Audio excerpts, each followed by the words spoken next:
Olá, quinto ano! Tudo bem com vocês? Vamos começar a nossa aula de hoje? Geografia. Hoje é aula de geografia. A gente vai estrear o caderno 2, né? Muito bem. Tá cuidando direitinho do caderno? Não pode rasgar a capa, não pode sujar, não pode deixar fazer orelha. Tudo bem? Vamos então começar a nossa aula abrindo aí na página 193. Vamos lá, abrindo na página 193. População brasileira e suas características. Pondo a data, hoje é dia 5 de maio de 2020. Vamos começar a nossa aula? Preparado, meu amor? Vamos lá então? Ótimo! Então vamos lá. Tanta gente, e a gente no Brasil? A população humana ultrapassa hoje 7 bilhões de pessoas no mundo, em virtude do aumento de sua capacidade de ocupação e sobrevivência na superfície terrestre. O Brasil, embora seja o quinto país mais populoso do mundo, com a estimativa de 208 milhões e 500 mil habitantes, apresenta um território extenso em relação ao número de pessoas que o habitam. Então vamos lá? Muito bem. Hoje a gente já ultrapassa a marca de 7 bilhões de pessoas morando no nosso planeta. É bastante gente, né? Puxa vida. E no Brasil? O Brasil é um país grandão, a gente sabe, né? Ele é do tamanho de um continente praticamente. É o maior país da América do Sul, não é verdade? Ele tem aí, gente, a estimativa é de mais ou menos 208 milhões e 500 mil habitantes. Bastante, né? Hum, olha, gente, vou colocar os números aqui para vocês terem uma noção, tá bom? Olha só, 7 bilhões de pessoas morando nesse planetinha aqui lindo que a gente ama, chamado Terra, né? Nossa casa. Aulinha de matemática, classe das unidades simples, classe dos milhares, classe dos milhões, classe dos bilhões. A gente já ultrapassou essa marca de 7 bilhões de pessoas morando no planeta Terra. Aqui no Brasil, nós temos aí 208 milhões e 500 mil habitantes. Bom, e a gente vai falar um pouquinho sobre a população brasileira. Suas primeiras ideias, vamos lá. Com tantos habitantes, né? 208 milhões, muita gente, né? Com tantos habitantes, nosso país apresenta uma grande diversidade humana. Como e quais informações podem ser coletadas para se conhecer as características de sua população? Será que é importante a gente conhecer a população brasileira? Informações tipo: existe mais homem ou mais mulher na nossa população? E idosos? Quantos? A maioria é de idoso? A maioria é de criança? A maioria é de adultos? E quanto ganha? Será que todo mundo ganha a mesma coisa? Será que tem gente que ganha bem pouco? Mas quantos que ganham pouco? Tem gente que ganha muito? Quantos que ganham muito? Sabe, esse tipo de pergunta, para ter uma resposta, tem que ter pesquisa. E a gente precisa pesquisar como vive a nossa população, para a gente entender os problemas, para melhorar também. É assim mesmo. Então, olha lá, com tantos habitantes, né? Como e quais informações podem ser coletadas? Quando a gente quer saber de alguma coisa, a gente tem que coletar, né, as informações. A gente coleta através de uma pesquisa. É, uma pesquisa. Mas será que existe isso no Brasil? Uma pesquisa para saber como que a gente vive? Como que vive a população brasileira? Quantos homens, quantas mulheres, quanto ganha, se está trabalhando, se não está trabalhando? Existe sim, gente. Vamos responder essa pergunta primeiro? Como coletar as informações? Através de pesquisas. Quais informações? Aquilo que eu estava falando para vocês. Quantos homens, quantas mulheres, quantas crianças, quantos idosos vivem no Brasil, quanto ganham, quais problemas enfrentam, como que é, eles têm trabalho, não têm trabalho? É, muito bem. Essas informações, elas são muito importantes. E sabe quem faz isso? O IBGE. Já falamos do IBGE no caderno 1, né? O que que o IBGE faz? De 10 em 10 anos, ele faz um censo. Vai batendo aí, o governo contrata pessoas para bater de porta em porta na casa de todos os brasileiros para coletar essas informações no país inteiro. Não estou falando só de São Paulo, não. Estou falando do Acre, estou falando do Amazonas, às vezes vão até de canoinha, né? Em alguns lugares no interior desse Brasilzão. Para conhecer melhor a população brasileira. Por quê? Conhecendo melhor a população, o governo faz políticas melhores, né? Para a gente ajudar realmente o nosso povo. Então, gente, o IBGE, ele faz esse censo de 10 em 10 anos. E ele coleta todo tipo de informação.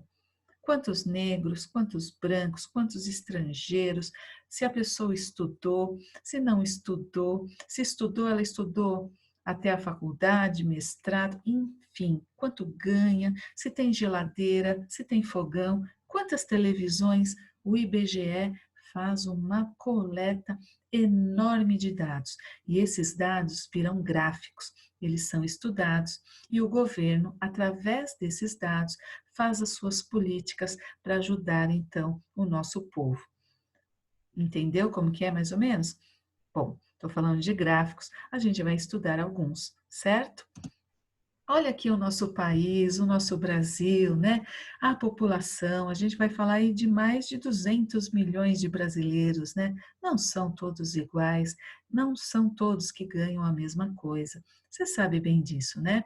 Existem pessoas que ganham mais, existem pessoas que ganham menos, existem pessoas que estudam em escolas particulares, como você, por exemplo, que tem um ensino de boa qualidade, existem pessoas que estudam em escolas públicas.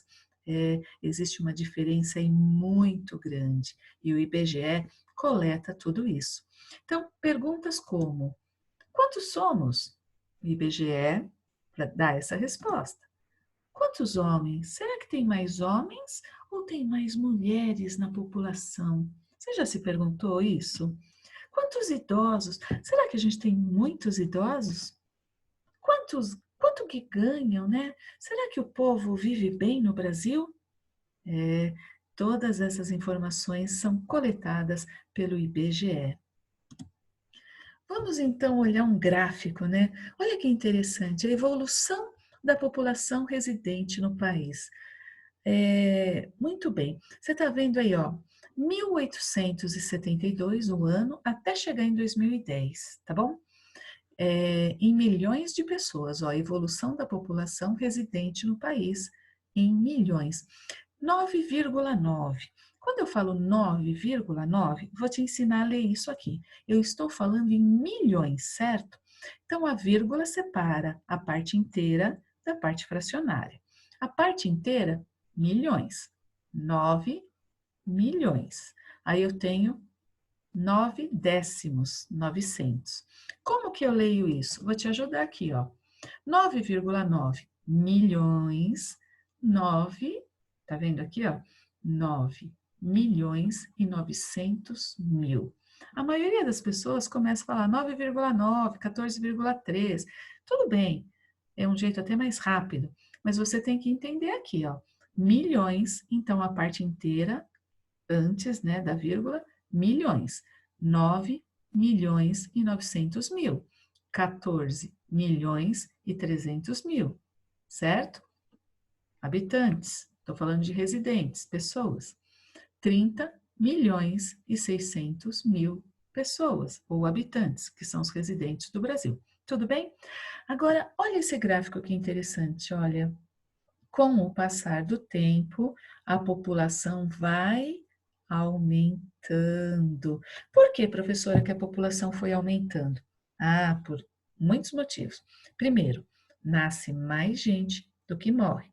Segundo, nós tivemos, tá, em uma época aqui do Brasil, muitos imigrantes vindo para o Brasil. Também aumentou a população brasileira, certo? As condições de vida melhoraram.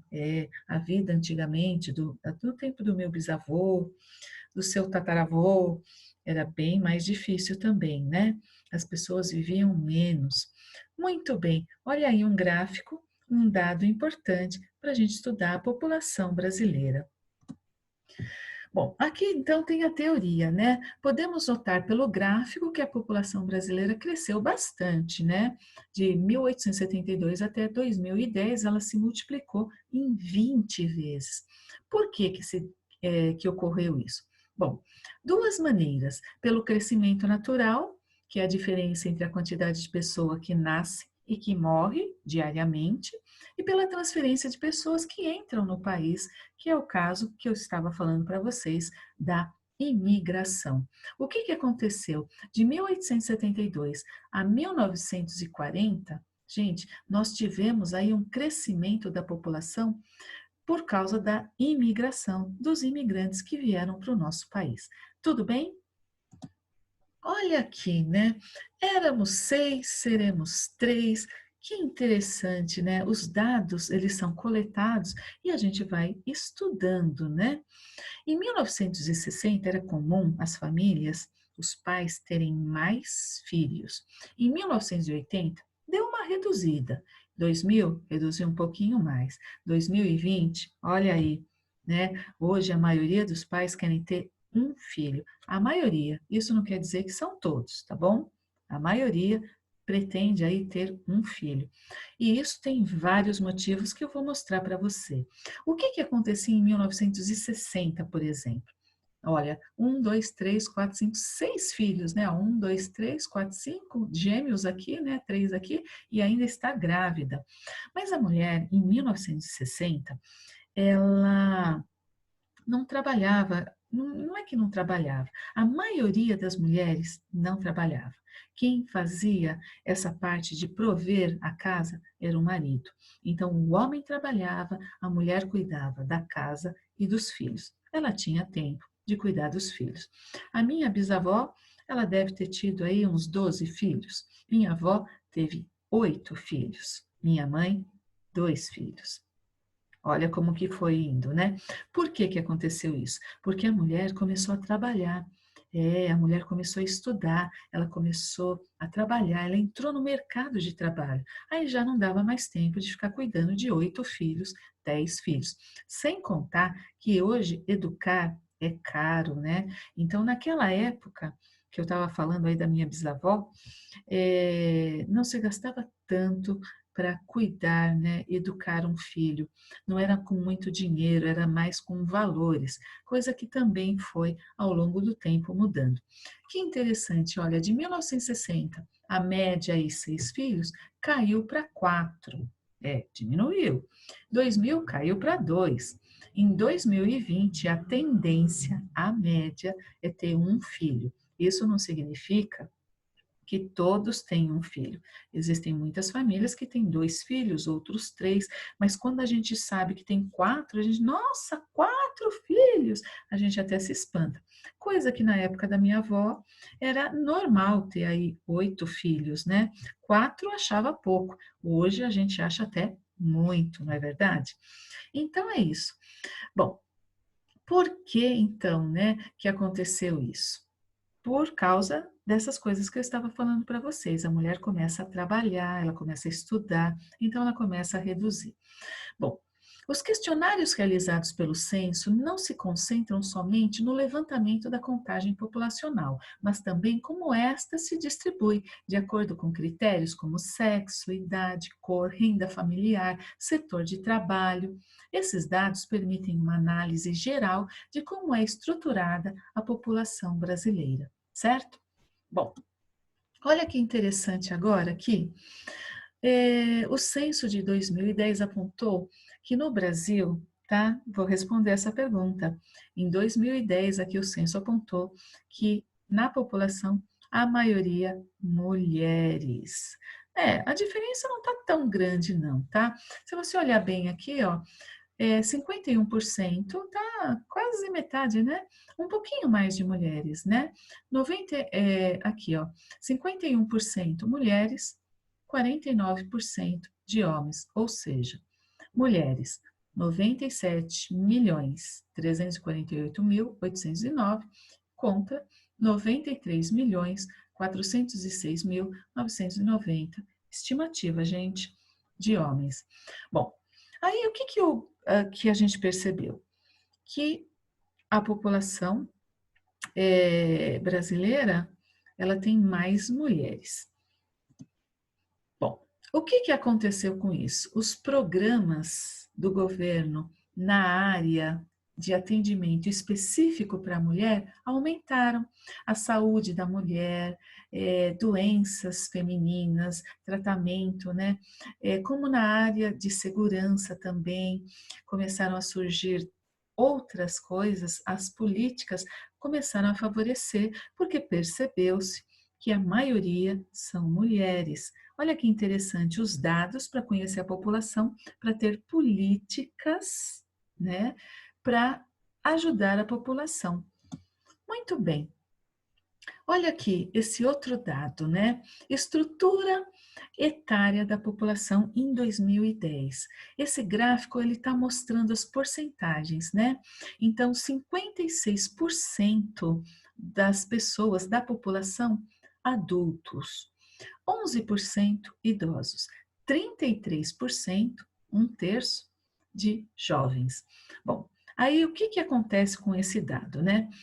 56% adultos. O que o adulto faz?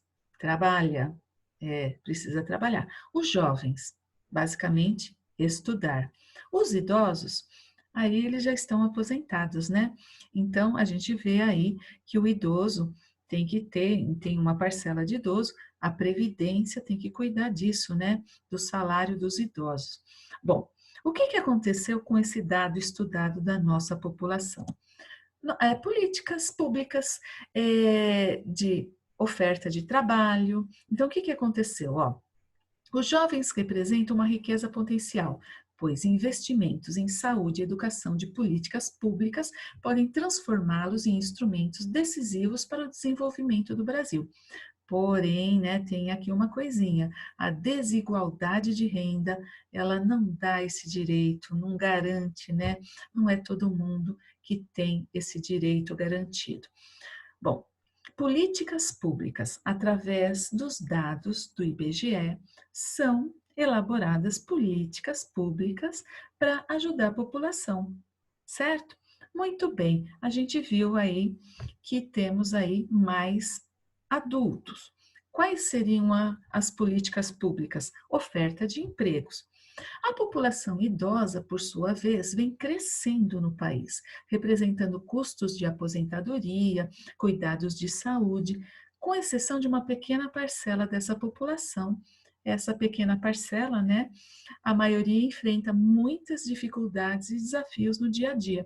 Por quê? Porque a aposentadoria não dá para ela viver. Às vezes, a aposentadoria não dá nem para comprar o remédio desses idosos. É, bom, isso é muito ruim, né? O que precisava ter aí? Uma aposentadoria decente, porque essas pessoas trabalharam a vida toda, elas mereciam ter aí uma dignidade mais para o final da vida, tendo bons salários, não é verdade? Políticas públicas precisavam ver esses dados e consertar e arrumar isso daí. Muitos países, né, têm políticas públicas baseadas na informação da população e são países que a gente considera de primeiro mundo, porque a população é assistida por essas políticas públicas, né? Bom, governos que realmente cuidam do povo com qualidade, sem tanta corrupção, problemas que a gente ainda enfrenta aqui no nosso país. Bom, a situação de pobreza e miséria familiar, por exemplo, são um dos principais fatores que promovem a exploração do trabalho infantil. Ou seja, o que acontece? Com a miséria, com a falta de dinheiro para comprar comida, as crianças são obrigadas a vender balinha no farol ou trabalhar. O que que acontece? A gente prejudica o futuro do país, porque criança, adolescente deveria estar na escola, né? Eles acabam saindo da escola para ajudar em casa. O que que acontece no futuro? Elas não vão ter qualificação, ou seja, é o estudo que dá preparo para bons empregos. Aí essas pessoas ficam à margem com empregos, às vezes, que exigem pouca qualificação e com salários bem mais baixos. Quanto mais a pessoa estuda, maior é o salário dela. Fica a dica aí, né? Você não estava querendo estudar, né? Ó, ficou a dica aí, né? Você entendeu, né? Quanto mais você estuda, melhor é o seu salário, a qualificação, certo? Bom, hoje, em que a taxa de população adulta é maior, a prioridade, a gente viu lá, 56% adulto. Então, a prioridade das políticas públicas, o que que é? Investimentos na geração de empregos. Precisa ter trabalho para esse pessoal. Então, as políticas públicas, baseadas nesse dado, elas tinham que ver aí investimentos, prioridade na geração de emprego, trabalho para as pessoas, né? Por outro lado, no país há muitas carências. Grande parte da população adulta, pouco qualificada, tem salários mais baixos e tentam sobreviver. Veja bem, sobreviver é diferente de viver, certo? Sobreviver, a maioria da população com um estudo ruim, deficitário, com baixa, né, qualificação, tem salários baixos. O que que elas fazem? Elas tentam sobreviver. O salário dá ali só para comer e olhe lá, né? Às vezes falta dinheiro para remédio e para tantas outras coisas. Olha esse gráfico aqui. Ele mostra a população adulta e o mercado de trabalho, tá bom? A população que trabalha, ela é chamada de população economicamente ativa, PEA, PEA, tá bom? Olha que interessante esse gráfico, ele está mostrando a evolução da população economicamente ativa, ou seja, das pessoas que trabalham. Em amarelinho, homem, vermelhinho, mulher. E aqui essa linha está mostrando a diferença entre os homens e as mulheres. Olha que interessante, é em porcentagem, tá bom? Ó, percentual, ó, 20%, 40%, 60%. Então, o que, que a gente observa aqui, ó, analisando esses dados, esse gráfico? Em 1950, 80% dos homens estavam trabalhando, né? 13% só de mulheres. Por quê? A maioria trabalhava em casa, sem remuneração. O homem trabalhava, a mulher cuidava da casa e dos filhos, como eu estava falando para você. E o que, que acontecia? A mulher não se preocupava em estudar. O homem, ele que trabalhava, ele que trazia dinheiro, ele que sustentava a família, certo? E foi assim, olha aqui, 1960, a gente observa que também, ó, 77%, né, dos homens trabalhavam contra 16% das mulheres. Só que a gente vai observando que está tendo um crescimento. A mulher começa a estudar, a mulher começa a trabalhar. Aí vai refletir naquilo que a gente estava falando, né? Da quantidade de filhos. Está vendo como uma coisa está ligando a outra? E são esses dados coletados pelo IBGE que faz a gente entender como é importante, né? Muito bem. A gente observa aqui que as mulheres, olha, vai subindo aqui, ó, as mulheres, ó, aqui 13% trabalhava, aqui 48%, olha como já está igualando quase aqui. Aqui não, né? 80% dos homens contra 13, aqui 67% contra 48, ó, tá igualando.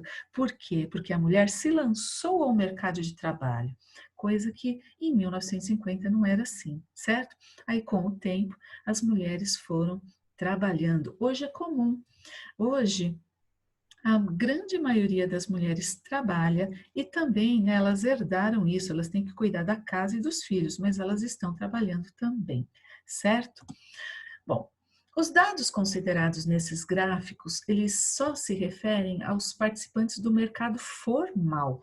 Por quê? Porque tem o mercado informal, da economia informal ou subemprego. São as pessoas que trabalham sem registro em carteira, sem carteira assinada.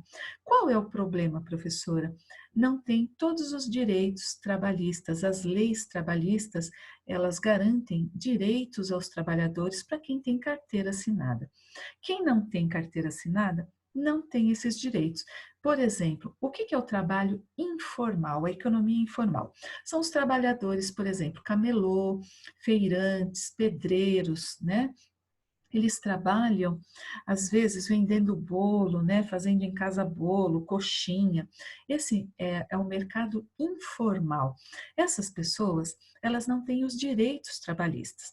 Então, o que acontece com uma pessoa que tem carteira assinada? Ela tem os direitos assegurados pela lei. Se ela fica doente, ela não pode trabalhar, mas ela continua ganhando. Se ela entra de férias, olha outro direito trabalhista, trabalha 8 horas. Se ela trabalhar além disso, ganha hora extra. Se precisar trabalhar no domingo, 100% de hora extra. Só que as pessoas da economia informal, elas não têm isso. Se elas ficam doentes, elas não conseguem trabalhar. Também não entra dinheiro, não tem férias também. Ideal seria que todo mundo tivesse a carteira assinada, né? Então, a maioria dessas pessoas, elas sofrem muito, porque se elas tiverem algum tipo de problema de saúde, não entra dinheiro em casa. E elas, às vezes, trabalham 10, 12 horas por dia para conseguir dinheiro para sobreviver. É difícil, né? Bom, olha aqui, né? A falta de empregos formais com carteira assinada gera um grande número de pessoas que, para sobreviver, procuram a economia informal. Olha que eu falei sobreviver, hein? A pessoa, para viver, é diferente, hein? Sobreviver de viver. E, gente, volto a falar, né? O estudo é muito importante, porque aí a gente tem mão de obra qualificada, trabalhadores qualificados. E o Brasil tem oferta de emprego para essas pessoas qualificadas. Só que às vezes tem a vaga e não tem a pessoa. Que interessante isso, né? Está faltando estudo para o brasileiro. Às vezes precisa importar trabalhadores de outros países que têm essa qualificação. Fica a dica aí para você. Estude, estude, estude, tá bom? Bom, olha aqui. Veja bem esse gráfico aqui. Ele está mostrando pessoas de 15 anos ou mais idade, 16, 17, 18, economicamente ativas, do Brasil no ano de 2012. Muito bem, pessoas que estão trabalhando em 2012. Olha que interessante. Aqui a gente vê mulheres e homens, tá bom? Mulheres e homens. Olha aqui, dessas pessoas em 2012 trabalhando, 7% delas, ó, 7,45%, ganham até meio salário mínimo. Coloquei aqui embaixo, ó, salário mínimo, hoje, R$ 1.045. Bem difícil viver com R$ 1.045. Então, em 2012, 7%, eu vou arredondar, tá bom? Até meio salário. Puxa, por quê? Trabalho informal. Quem tem carteira assinada não pode receber menos do salário mínimo, que é 1.045, mas quem não tem carteira assinada recebe menos, trabalha às vezes mais e recebe menos. Olha aqui, mais de meio salário mínimo até chegar em um salário mínimo, que é bem pouquinho, 18%. Desses 18%, 48% são mulheres, 51% são homens. Olha aqui o verdinho. Mais de um salário até 2 salários mínimos. Então, a pessoa ganha mais de 1.045, mas ela não ganha mais do que 2 salários mínimos, que é o dobro, né? 2.090. Ela não ganha mais do que isso. 33%. Esses números são bem alarmantes. Se a gente somar quem ganha meio salário, um salário até 2, ou seja, se a gente somar aqui, ó, 18%, né? Ó, 18, 7, 33, vai dar aí 59% da população ganhando até 2 salários mínimos. Muito pouco, gente. Triste, né? Agora tem as que ganham um pouco mais. Vamos a elas, então? Aqui. Mais de 2 até 3 salários. 11%. 11%, né? Aqui, ó. Mais de 3 até 5, né? 10%. Mais de 5 até 10 salários mínimos, 5,3. E desses aqui que ganham mais, ó, a maioria homens, 65% homens e 34% mulheres. Então, quem ganha mais, uma parcela bem pequena da população, e olhando aqui, são mais homens, certo? Bom, aí a gente vê também esses problemas e a gente entende melhor esses problemas com aí quase 60%, né, da população ganhando muito pouco, a gente vai ver muitos problemas, tá? Normalmente essas pessoas não conseguem estudar em escolas particulares, a escola pública, com raríssimas exceções, né? Mas a gente sabe que tem um ensino que não é o ideal, não é um bom ensino, não é um ensino de qualidade. Aí as pessoas acabam sofrendo porque elas não conseguem ter qualificação e não conseguem melhorar as condições de vida delas. Aí o que que acontece? Vamos olhar essas imagens, ó. Muito lixo, né? Muito lixo no rio, poluição, enchentes, todos esses problemas aí, né?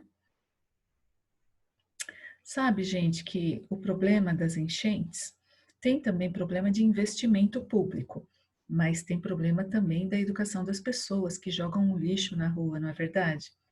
Bom, olharam bem essas imagens? Como você descreveria a população que mora na cidade representada nessas imagens, né? Com enchente, com poluição de água, com poluição do ar. Como você descreveria essa população? Pensa aí. Essa população ela está sobrevivendo, né? E sofrendo, né? É verdade. Então vamos lá.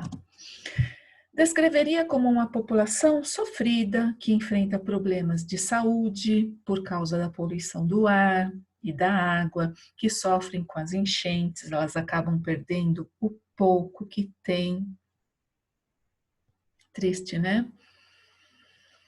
Bom, elas perdem, né, o pouco que têm, elas sofrem com as enchentes.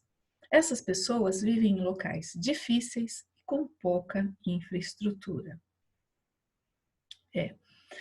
Tendo em base esses dados, as políticas públicas tinham que fazer os investimentos necessários, que seriam investimento em educação, melhorar a qualidade de vida dessas pessoas, começa pela educação também, qualificação, emprego para essas pessoas. Dando emprego e qualificação, a gente ia melhorar consideravelmente a vida dessas pessoas. O salário ia aumentar. Aumentando o salário, as pessoas iam ter condições. Porque ganhando meio salário mínimo é difícil viver. Um salário mínimo também é difícil viver. Isso em condições normais. Agora imagina tendo filhos, tendo que alimentar a família, tendo que às vezes comprar um remedinho. Difícil, né? Bem complicado. Bom, página 203. Quais problemas os centros urbanos, em sua maioria, enfrentam e por quê?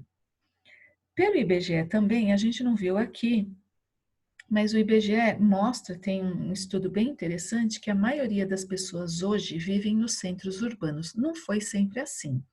A maioria vivia nas zonas rurais. Poucos viviam na cidade, mas com o tempo, as pessoas da cidade, né, a população urbana foi aumentando e a da zona rural foi diminuindo, certo? Bom, a maioria, então, das pessoas vivem nos centros urbanos. Bom, quais são os problemas que elas enfrentam? Você mora numa cidade, quais são os problemas que as pessoas enfrentam? Pensa aí, fala alguns. E por que que elas enfrentam esses problemas? Você já parou para pensar nisso? É? Então vamos lá. Quais problemas os centros urbanos, né? Quais os problemas os centros urbanos, em sua maioria, enfrentam e por quê? Então vamos lá. A gente enfrenta problemas de violência, congestionamento, poluição, e tem muitos, né? Tem muitos. Por quê? Por quê? Por que que a gente tem esses problemas? Você já parou para pensar nisso? Não? Então vamos lá. A maioria das pessoas vivem na cidade, né? O crescimento da cidade, ele foi assim acelerado e não houve um planejamento. Existem poucas cidades planejadas no Brasil. Algumas existem. Brasília, por exemplo, é uma cidade planejada. O que é uma cidade planejada? Então, tem um lugar onde ficam suas indústrias, onde ficam os bairros residenciais, outro lugar fica o comércio, as ruas e avenidas foram projetadas para fluir, para não ter tanto trânsito. Na maioria das cidades brasileiras, houve um crescimento desordenado. Aí a gente acaba sofrendo com tudo isso. Então, são vários os problemas enfrentados pelas pessoas nos centros urbanos, como poluição, violência, excesso de lixo, né? Ruas sujas, congestionamentos. Elas enfrentam esses problemas porque as cidades não foram planejadas e o crescimento populacional foi desordenado. Às vezes as pessoas vão construindo casas em, em barrancos, aí tem chuva, aí desmorona tudo, a gente vê nos noticiários, né? Isso é um crescimento sem planejamento, desordenado. Bom, olhando o entorno do lugar em que você mora, é possível identificar algum dos problemas destacados na pergunta anterior? Pensa aí, onde você mora, tem algum problema? Poluição, violência, destaca aí, tá bom? Deve ter algum problema. As ruas, de repente, não é escura, né? Não é bem iluminada, problemas com assaltos, violência, até congestionamento, poluição, Então você vai pensar aí onde você mora, você vai identificar alguns probleminhas que tem aí, certo? C. Quais soluções você indicaria para resolver um dos problemas que você julga prioridade em favor de uma vida mais saudável? Agora, olha que exercício bacana de cidadania. Qual solução que você daria para um desses problemas? Uhum, cidadania, né? Um ajudando o outro. Aliás, o nome disso é empatia. Todo político deveria ter empatia. Aliás, deveria ter faculdade, né? Para você ser político, você deveria ser qualificado. Existem pessoas que até defendem isso, né? Você quer ser um candidato? Tudo bem, você tem que fazer um curso na faculdade, estudar os problemas do povo, como gerenciar, enfim, né? Mas isso fica aí para uma próxima discussão, tá bom? Olha aqui, população do Brasil, outro gráfico, de 1901 a 2015. Olha que interessante, aqui a gente está vendo o crescimento do número de habitantes em milhões de pessoas. 1901 a 2015. Olha aqui, milhões de pessoas. Então, 17 milhões. Lembra que eu falei? 17 milhões e 400 mil. Você vai observando que, com o passar do tempo, a população vai aumentando. Calcule a diferença da população brasileira em milhões de pessoas entre os anos de 1901 até 2015. Para calcular a diferença é uma conta. Diferença conta de menos. Você vai pegar o maior menos o menor, você vai encontrar a diferença. O que eu quero que você faça agora? Eu quero que você faça a continha aí do ladinho, tá bom? Isso. Eu quero que você faça aí na folha mesmo, nesse cantinho. Arruma um cantinho e faça essa conta. 204,7 menos 17,4 para a gente ter a diferença, tá bom? Pausa um pouquinho o vídeo e faça a conta para eu continuar, tá bom?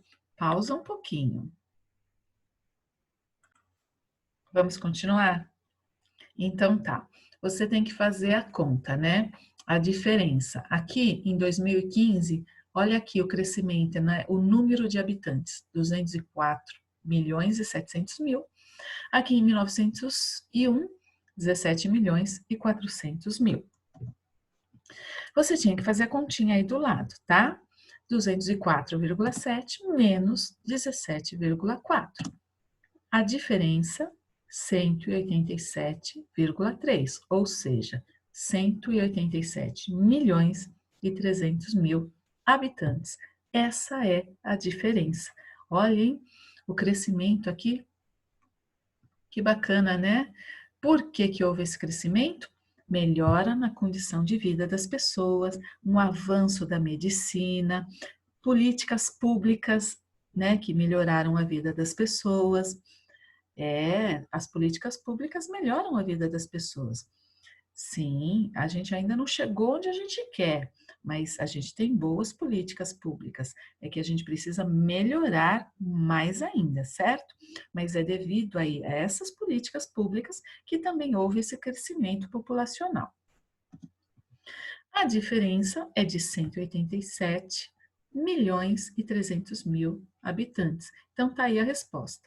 A diferença é de 187,3 milhões de pessoas.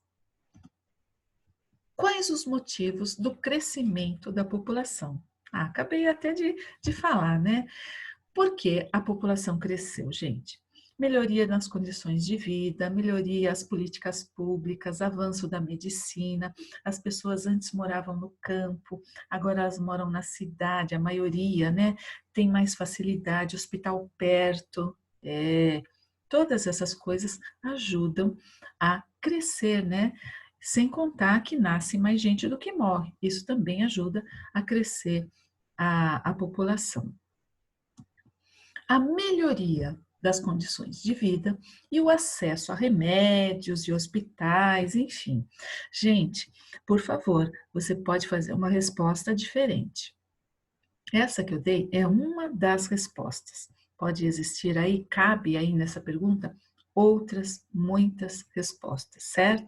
Então, você pode colocar outra coisa aí, sim. Você está prestando atenção na minha aula, você quer acrescentar, pode colocar, certo? Não existe apenas uma resposta, existem muitas outras respostas. Muito bem. Por que é importante o censo ou recenseamento demográfico? Gente, todos esses dados que eu passei para vocês só foram possíveis a gente analisar e entender por causa do censo, não é verdade? Se não tivesse isso, a gente não ia estar conhecendo os problemas, o perfil da população brasileira. As políticas públicas, elas iam ser assim no escuro. Então, conhecendo a população, o seu perfil, os seus problemas, a gente tem políticas públicas direcionadas e melhores, não é verdade? Tá aqui a resposta que eu coloquei, lembrando que a sua pode ser diferente, sim, tá bom? Por que é importante? Então vamos lá. Porque o censo recolhe informações da população, como quanto ganha, quantidade de homens, mulheres, crianças e idosos, como vivem, etc. Essas informações ajudam as administrações públicas a criar programas sociais e políticas públicas melhores, mais eficientes, tá bom? Olha essa manchete. Envelhecimento. 1,1 milhão de brasileiros chegam aos 60 anos a cada ano. A população de idosos está crescendo. Esse dado é importante? Uhum. O idoso vive de aposentadoria. A Previdência, você deve ter ouvido aí comentários, né, da reforma da Previdência, né? Então, a reforma da Previdência, de acordo com os dados que a população idosa está aumentando, vai aumentar também o número de aposentados, ou seja, a aposentadoria precisa ter dinheiro para isso. É verdade. Então, já teve aí algumas reformas e ainda terão outras da Previdência, porque senão vai faltar dinheiro para pagar os aposentados, certo? Olha como é importante estudar esses dados. Você considera que esse resultado apresenta problema ou indica melhorias? Se a gente percebe aqui, olhando para essa manchete, né?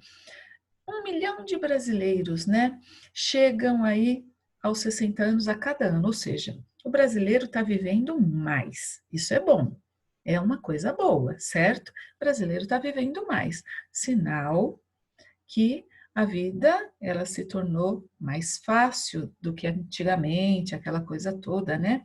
Então, se você olhar essa manchete, você vai considerar que isso indica uma melhoria, sim, pois as pessoas estão conseguindo chegar à terceira idade. As condições de vida, né, melhoraram e as pessoas estão vivendo mais. Isso é muito bom. Se a gente olhar alguns dados do próprio IBGE, a gente vai ver que a expectativa de vida do brasileiro ela está aumentando. Ela já foi bem baixinha, viu, gente? Agora ela está aumentando. Isso é uma coisa boa. Quer dizer que, mesmo com todos os problemas, o brasileiro está vivendo mais. E isso é uma coisa boa, certo? A imagem abaixo, ela representa um exemplo de atividade da economia informal, aquela que eu estava explicando para vocês, né? Sem carteira assinada. Porque muitos trabalhadores exercem esse tipo de atividade. A gente já comentou. Às vezes por falta de qualificação, ou seja, a pessoa não estudou, ela não teve um preparo, então ela não consegue arrumar emprego. Pode ser por isso. Pode ser outro problema também. Às vezes a pessoa estudou, ela se qualificou, mas não tem trabalho. Pode acontecer isso também. É verdade. Então vamos à resposta? Por que muitos trabalhadores exercem esse tipo de atividade? Primeiro, que é para sobreviver. Precisa pôr dinheiro em casa porque precisa comer, né? Precisa trabalhar. Sem dinheiro não tem comida, não paga um aluguel, não paga uma conta de água, não paga uma conta de luz. Precisa trabalhar. E se a pessoa não tem qualificação, ou se ela não consegue arrumar emprego, ela precisa se virar. É a hora que ela vai vender bolo, fazer bolo em casa, é a hora que ela vai, enfim, vender coisa na rua, certo? Muitas pessoas exercem esse tipo de atividade porque não conseguem arrumar emprego com carteira assinada. Por que que elas não conseguem arrumar emprego? Às vezes falta qualificação ou às vezes não tem oferta de trabalho, né? Aí é um problema. Precisa de políticas públicas voltadas à geração de emprego. Que direitos trabalhistas esses trabalhadores deixam de ter na economia informal que eu estava explicando para vocês? Todas as garantias previstas nas leis trabalhistas, essas pessoas deixam de ter.